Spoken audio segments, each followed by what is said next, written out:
In the northeast corner of Iowa, 5 miles southeast of the St. Sebald settlement, at the base of Chicken Ridge, lies Strawberry Point. Settled by hardy, old-world farmers, the town was forged by strong ties to family, tradition, and a fierce respect for independence.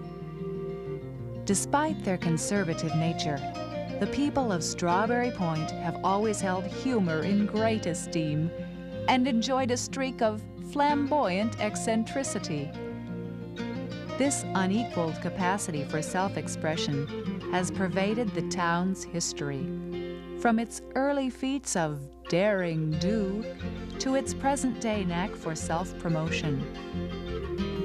But no one could have imagined that the town that boasted having the thriftiest Main Street, with the friendliest merchants, would on a sunny afternoon in the summer of 1930 experience the most unexpected event in its history, an ordeal that would test the very timber of its good nature.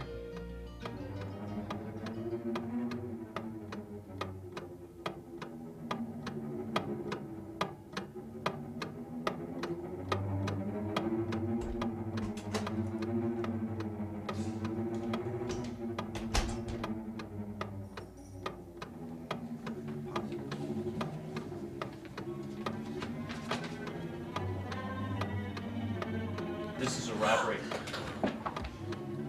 Up against the wall. Up against the wall. Up against the wall. Up against the wall. To your left. To your left. Up against the wall.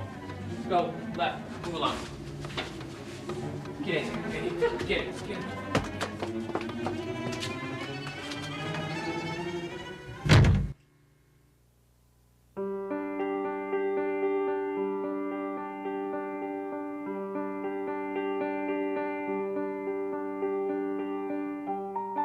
At 15 minutes before 3, Tuesday afternoon, June 24th, 3 young men entered the Union Bank and Trust Company of Strawberry Point. One stood near the door. A second stepped up to the cashier's window and asked Merle Schmidt for a bank draft. The last man stepped to the second window and, pointing a gun at assistant cashier Helen Yar, he ordered her to stick up her hands and stick them up high. She obeyed. The first and second men then flashed their guns and covered Merle Schmidt and bookkeeper Hilda Swanziger. Hilda and Helen were at once taken to the vault, handcuffed, and told to keep their eyes shut. They were then locked inside. Sylvan Bixby and John Adams stepped into the bank and were surprised to hear a sharp command to close their eyes and feel cold steel against their ribs. They too were led to the vault. Constable Wesley Carpenter then happened into the bank. When he saw the guns, he decided to do what he was told. Cora Paul from Arlington and George Opperman were the last to enter the bank. Behind the railing stood Merle Schmidt and a stranger. A second man stuck a gun that looked like a cannon against George's side and ordered them both to the rear of the room. Like the rest, they were handcuffed and admonished to keep their eyes shut. They became the 7th and 8th persons locked in the vault. It was pitch dark, but George kept his eyes closed. He knew there were others in the vault. He could hear them breathing.